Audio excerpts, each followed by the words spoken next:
that's just one of the last times families will make their way inside the Land Park pony rides.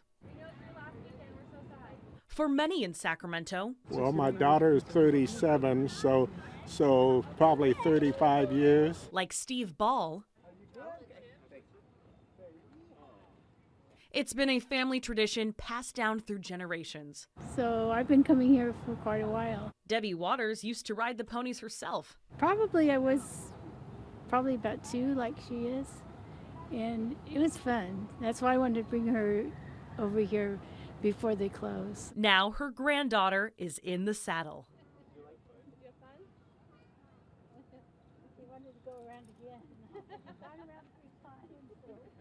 71-year-old Lynn Hageman and her twin sister Marlene Wisdom have been the ladies behind Land Park pony rides for 37 years. We have our favorites that come in, and my sister and I have to fight ourselves not to cry when they leave. After serving families for decades, they say it's time to take the reins on their own.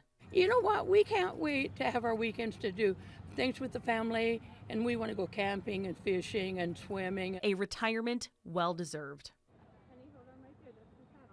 If you are someone who's just discovered the magic here, first time here. This may not be goodbye for long.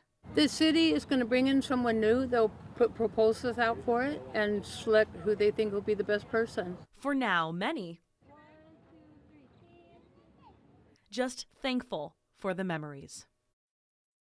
My biggest fear is that, the worst case scenario is that I'm going to get a call that he's like at a coroner's office or something. Shannon Gendrock is scared beyond belief. She says her son, 24-year-old Jacob Clark, is missing. Shannon tells me Jacob left their home in Riverside County last week and drove his Ford F-150 to Sacramento with a friend for the Aftershock Music Festival. He was so excited, first kind of adult road trip with a friend type of thing, and to think that it's turned into this is my worst nightmare. She says Jacob and his friend, who police identified as Anthony Acosta, were supposed to be back by Monday, but they never made it home, and Shannon hasn't heard from her son since Saturday. And that's the last time I've had any communication with him.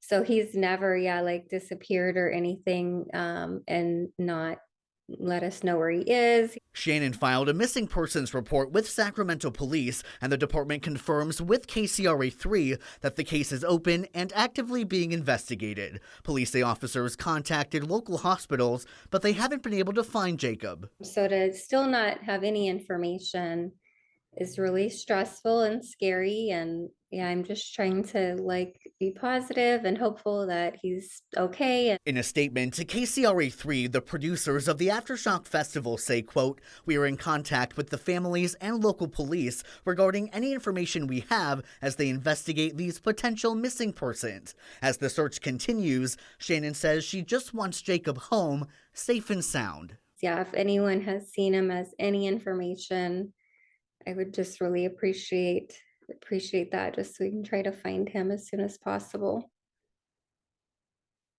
The family of Mike Plog gathering Wednesday night for a viewing at a funeral home in Carmichael. With flowers and pictures of Plog everywhere, they're holding on to his memory and to each other.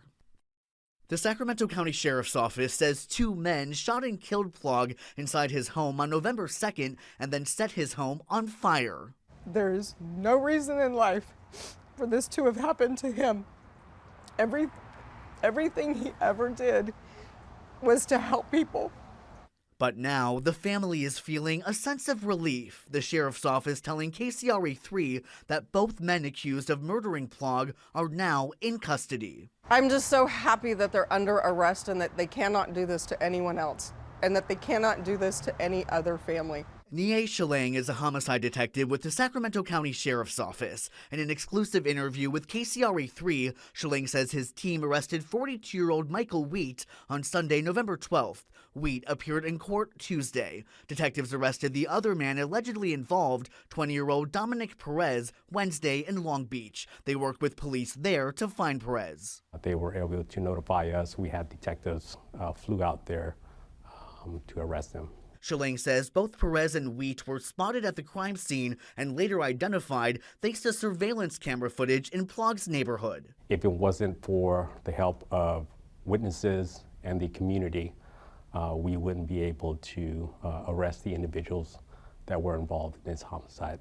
Schilling says the two men arrested and Plog all knew each other in some capacity, but would not specify how. As for a motive, at this point, we feel that it's a burglary.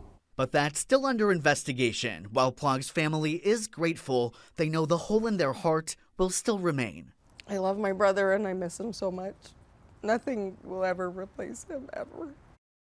We lived up in Grizzly Flat, and then, the fire came and just wiped out everything. And Now, this is the Hatch family's reality. Bathroom. Don't really have a bathroom. And showering. It's not so easy and it's not hot. Living in tents for more than 6 months. time flies when you're just busy.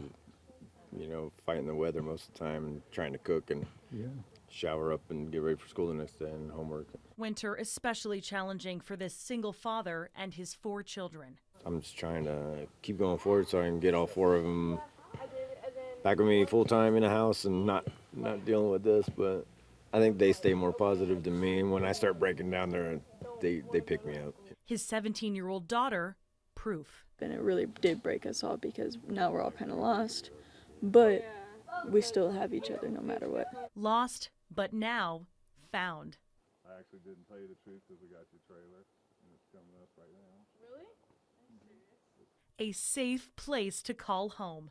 Group like this, right? Thanks to emergencyrv.org, a group that helps wildfire victims by giving them RVs. They worked with the California Fire Foundation to make this happen. Teacher reached out to us and said, I have an amazing student. She's a really smart kid, straight A's. She lost her home in the Caldora fire. And despite that, she's still a straight A student. She walks down the street to find a Wi-Fi hotspot to do her homework.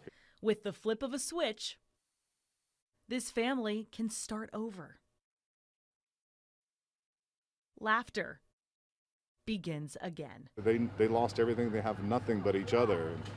What I learned today was having each other is really pretty amazing. In Somerset, Good things are going to happen to you because of this.